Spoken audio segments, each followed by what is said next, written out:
আমাদের সাধারণ শিক্ষকদের অনুভূতিগুলো তারা ভুলে গেছে।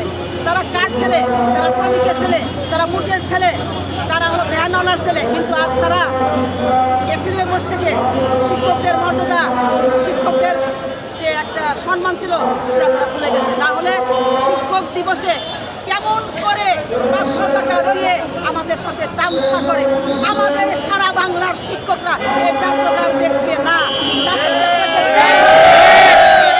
দেখবে না। আমরা চাই সরকারি নিয়মে বাড়ি ভাড়া, সরকারি নিয়মে চিকিৎসা ভাতা, তা না হলে আমার এই শিক্ষক সমাজ এই প্রেস ক্লাবের মাঠ ছাড়বে না। আমাদের 2 মাস আমরা সময় দিয়েছিলাম, কেন এই 2 মাসের মধ্যে আমাদের পরিপত্র দিতে এত দেখতে হয়? প্রতিদিন আমরা অফিসে বসে থাকি, শত শত পরিপত্র আসে।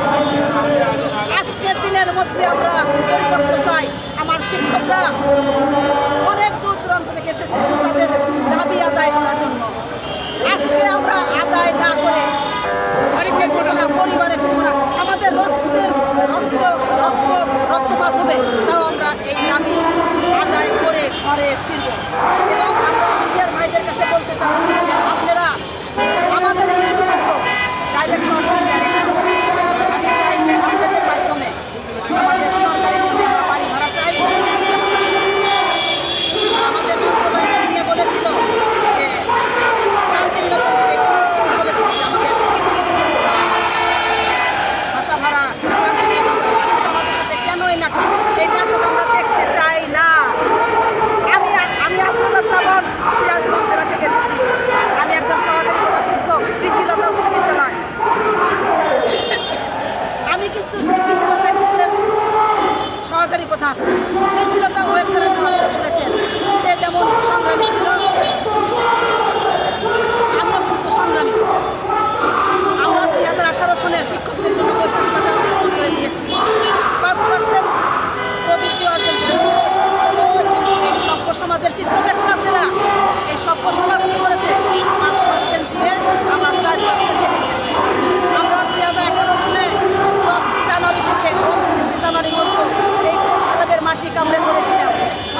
তারপরে আমরা পরপর অনেক আন্দোলন করেছি। আমাদের শিক্ষকরা কেন আন্দোলন করবে? আমাদের শিক্ষকরা আন্দোলন করে তাদের পেট ভরাবে।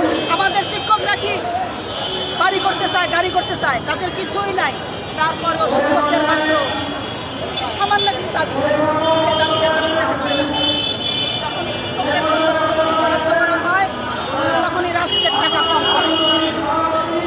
আমাদের শিক্ষকদের এক কথা স্লোগান, চলো চলো ঢাকায় চলো, সরকারি নিয়মে বাড়ি ভাড়া ও চিকিৎসা ভাতা দিতে বলো। আজকে যদি 30% বাড়ি ভাড়া দিতে হবে, 20% বাড়ি ভাড়া দিতে হবে, আমাদের দাবি মানতে হবে। আমরা